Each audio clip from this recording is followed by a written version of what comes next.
This is an example of an experiment that was done by Dr. Stover with an instrumented shoe at Keeneland, where at the time they had the polytrack, dirt track, and turf. The bottom line is that biomechanically, the peak vertical forces on synthetic surfaces are less than they are on both turf and dirt. The question is whether that's good or bad. I don't think that we really understand that. There are differences between these surfaces.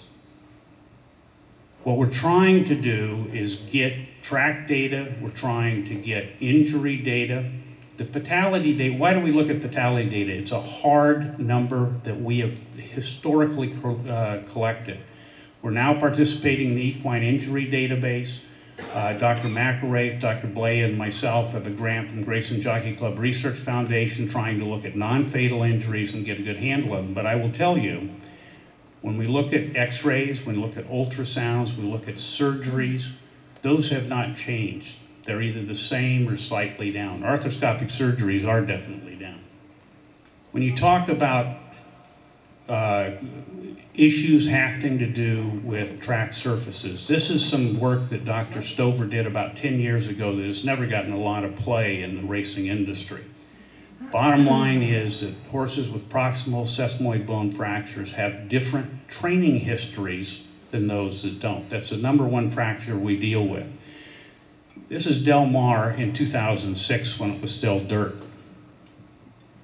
Of the 16 horses that died at that meet, racing and training, 11 of them actually had separated their training 6 to 7 months before they got onto that particular surface.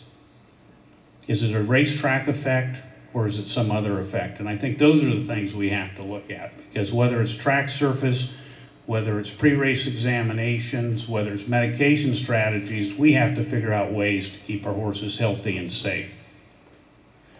This is a horse that died at Del Mar. Trainer was absolutely adamant he was sound as a dollar. Dr. Uzal, how long would it take to get changes like this in this humerus? Probably weeks, if not months. So this is a horse that the trainer was adamant was sound, that died at Del Mar because of the synthetic surfaces. Weeks to months to make this difference. And this is what Dr. Uzal showed before. So the issue has been in horse racing a long time. What we try to do, and the whole goal of this is, some people think that there's an agenda here.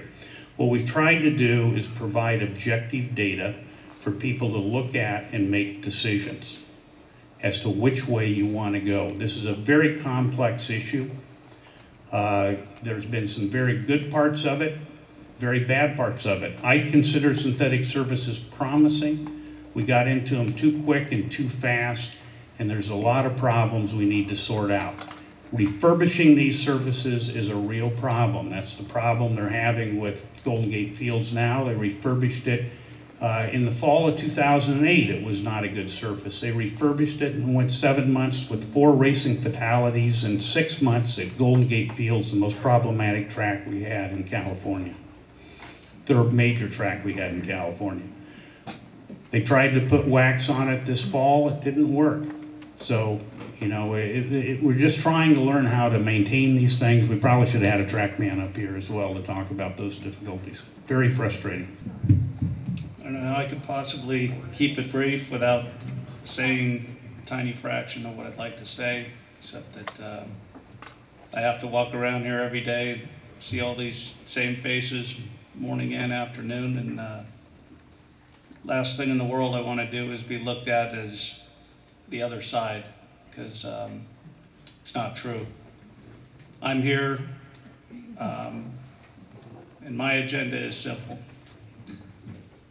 I've been around the country for the first time in my life out of 40 years, coming here with my grandfather since the time I was 5 years old.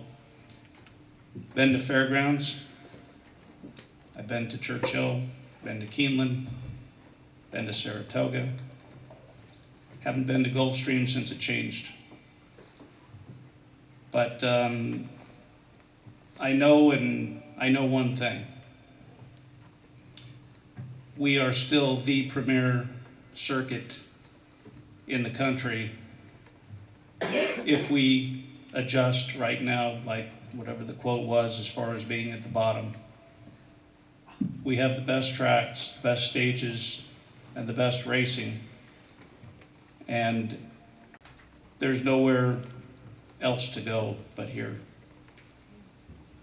I'll stand behind everything that I say, now especially because this is the first time in my life that I've actually been able to devote twice as much time to the greatest game there is in the world, bar none. And I've got a couple of bullet points that I guess I'll just throw out there because I'm not going to be able to elaborate on anything else that I want to elaborate on. But the product is, like I'm saying, I believe the key to our success. Nothing rivals Del Mar at that time of the year with the young crowd that shows up there. There's only one thing that'll ruin that for us as far as the real growth of the future, and that's to have catastrophic breakdowns happen during the races. I'm not going to get into the training part at all.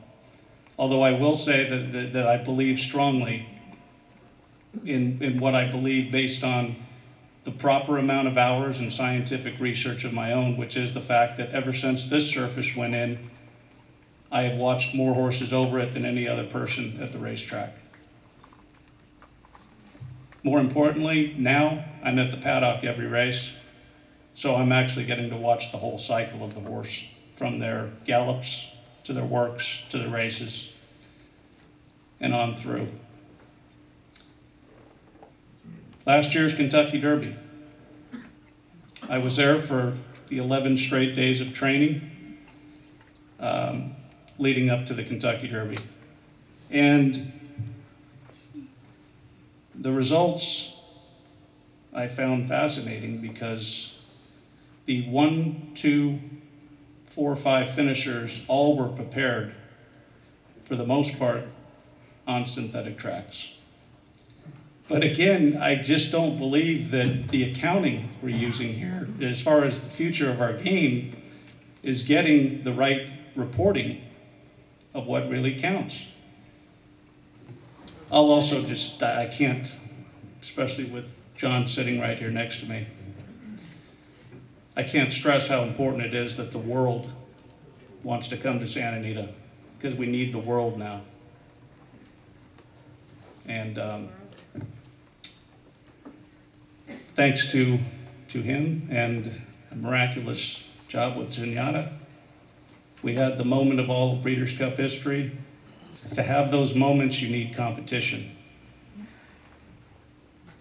And we need competition and people to come in here from around the world in the future if we're going to stay anywhere near the vibrant sport that we want to be in into the future.